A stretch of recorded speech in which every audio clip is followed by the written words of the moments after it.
আপনি আপনি ঠিক আছেন তো রানীমা? হ্যাঁ, ঠিক আছি। তোমায় অনেক ধন্যবাদ আমার প্রাণ বাঁচানোর জন্য। তুমি না আসলে যে কি হতো। তা তুমি কে গো মেয়ে? আর কোথায় বা যাচ্ছিলে?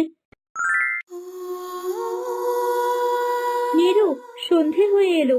চলো, এবার প্রাসাদে ফেরা দরকার।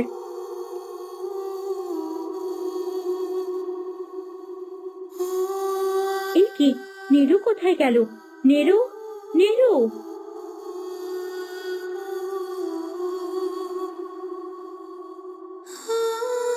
শোনো, নীরু কোথায় গেল? ওকে তো দেখছি না। তোমরা দেখেছো কি? তাকে তো একটু আগে এখানে দাঁড়িয়ে থাকতে দেখলাম। আপনাকে অন্যমনস্ক দেখে আমাদের বলল, সৈন্য ভাই তোমরা একটু দাঁড়িয়ে থাকো, আমি ওদিকটায় তো যাইনি কখনো, একটু ঘুরে আসি। আমরাও সরল মনে বললাম যাও, তারপর তো আর ফেরেনি। যাও তো দেখো, নীরু কোথায় গেল। ওর আবার কোনো বিপদ হলো কিনা। কিন্তু রানীমা, আপনাকে রেখে তো আমরা যেতে পারবো না। যুবরাজের কড়া নির্দেশ, আমরা যেন আপনার সাথেই থাকি।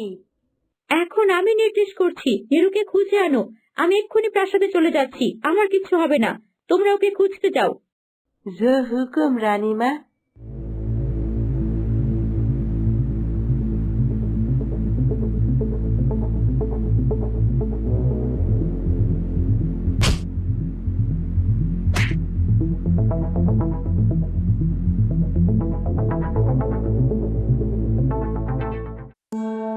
কি করি বলো তো পঙ্খিরাজ, তরুলতার উপর বিপদ কাটছেই না। কথাটা একদম ঠিক বলেছ মিহির। তান্ত্রিক আর অরণির ছায়া দূর হয়ে গেলেও তবুও বিপদ যেন কাটছেই না। তাই বা সম্পূর্ণ দূর হলো কি করে? তারা দুজন যে পালালো, এখনো তো কোনো খোঁজই নেই তাদের। কে জানে তারাই আড়াল থেকে এসব করছে কিনা, তাও তো জানি না। সে সম্ভাবনা নেই মিহির। আমি পুরো রাজ্য খুঁজে দেখেছি, শীতলগড়ের সীমানায় তারা নেই। তাহলে নতুন করে আবার কে আক্রমণ করলো বলো তো? আমার মনে হয় তুমি শুধু সৈন্যদের উপর ভরসা না করে থেকে নিজেও তরতার কাছাকাছি থেকো। এক্ষুনি একবার তরতার কাছে যাও, দেখো সব ঠিক আছে কিনা। ঠিক আছে পঙ্খিরাজ। যুবরাজ, তুমি যতই সৈন্য পাঠাও না কেন, আমার হাত থেকে তরুলতাকে বাঁচাতে পারবে না আজ। ভাগ্যিস জমিদার মশাই আমাকে বুদ্ধিটা দিলেন।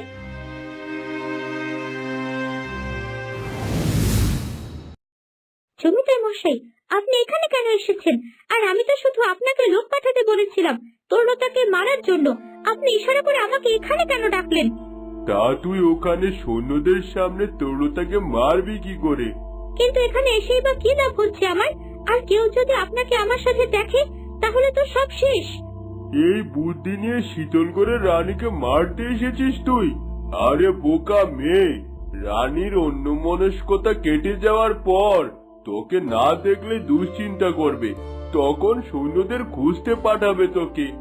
ওই সুযোগে গিয়ে তুই ওকে মারবি। আরে হ্যাঁ, বেশ ভালো বুদ্ধি করেছেন তো।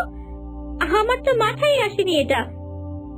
তোর মাথায় আসবে না আমি আগেই জানতাম, তাই তো এখানে নিজেই এসেছি। এখন অন্য লোক পাঠালে ঝামেলা হতে পারে, বরং তুই কাজটা কর। ঠিক আছে, আমি আড়াল থেকে দেখছি।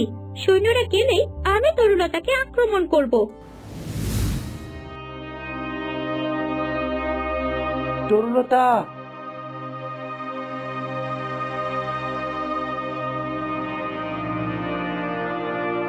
আমার তরুলতার এই অবস্থা কি করে হলো? এ কি নীরু, তোমার হাতে লাঠি কেন? তুমি আমার তরুলতাকে মেরেছো? এত বড় সাহস তোমার! না না যুবরাজ, আমায় ভুল বুঝছেন আপনি।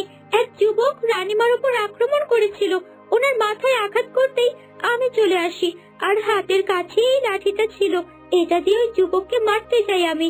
মেয়ে হয়ে তো আর খালি হাতে এক যুবকের সাথে যুদ্ধ করতে পারি না আমি। ভাগ্যিস ঠিক সময় এসেছিলাম।